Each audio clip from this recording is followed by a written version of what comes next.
I'm on my way to go meet Angelo. I'm really excited. His story is just really incredible, really different from anything I've heard before. When Angelo came in, I remember at the time that he kind of had the look of someone who was having to do something that he didn't want to do. I started to talk, and I couldn't talk. I tried to say what I had to say. This is a very sweet person behind the counter, and I just waved her off, and I said, I'll be back. And I just kind of got back on line at the very end where no one could see me. Got right up to the counter again. It was my turn. Lost it again. I just needed help. I didn't know what to do.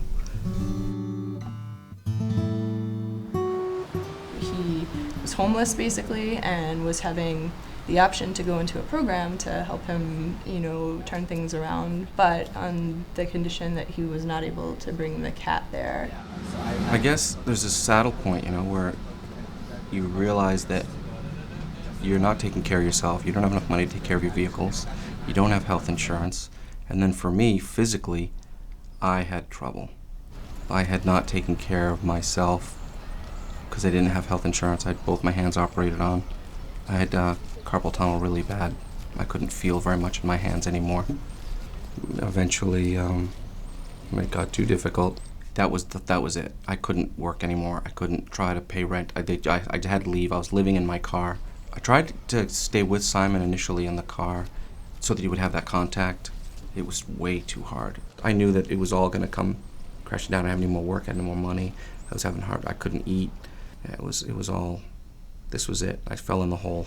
It was clear, he had a really strong connection with his animal, and it was going to be very difficult for him to have to, bring the cat here. I was a wreck. I kept thinking, my God, where will he end up? And I couldn't just keep him there for me. The other things that had happened to him were not the biggest issues in his mind. The biggest issue in his mind was that he was going to be separated from this cat who had been his friend for so long. She ultimately said that to come back the next day at a certain time, and she would help. She said, well, we'll search together. I thought that was very consoling. It was very sweet of her. But I still didn't think there was going to be anything. Jessica knew that this was a unique situation and thought of Phinneys Friends, an organization that's funded by the MSPCA. It helps people who are facing financial and medical hardships to care for their animals. I think the thing that stood out for me with this story is how much he was willing to do for his cat. Most often we'll get a call, I'm moving out in an hour, I don't have a place for my cat, or I got evicted yesterday, I have no place for my cat. This was someone that his first concern was, I'm losing a place in 2 months, where's my cat gonna be? When Carmen found a family to take care of Simon, it was time for Angelo to say goodbye. And then Carmen came and we finally got him in the cat carrier and put him in the car.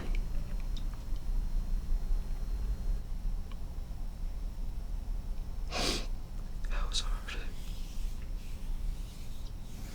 Angelo is striving to find permanent housing and a job so that Simon can live with him again. But in the meantime, every other week, Angelo goes to the Phinneys Friends office to have visits with Simon. I think it helps, him remember to keep on track and do what he needs to do to get his place to be able to be back with Simon. Angelo loves and values that cat as an individual being and not as kind of a throwaway item like, oh, well, I can just get another cat when I find a place. That wouldn't even be an option for Angelo. So it helps me remember that there are people out there that realize that individual animal lives are important and they're not interchangeable or throwaway. It always seems strange to me, like, if you're a compassionate person, why do you choose who you have compassion for? Why can't you like people and animals and help them both stay together? Guess what? Animals are homeless and so are people. And are there efforts that can work together to help them both? Right before we parted, I asked Angelo what the perfect scenario would look like for him and for Simon.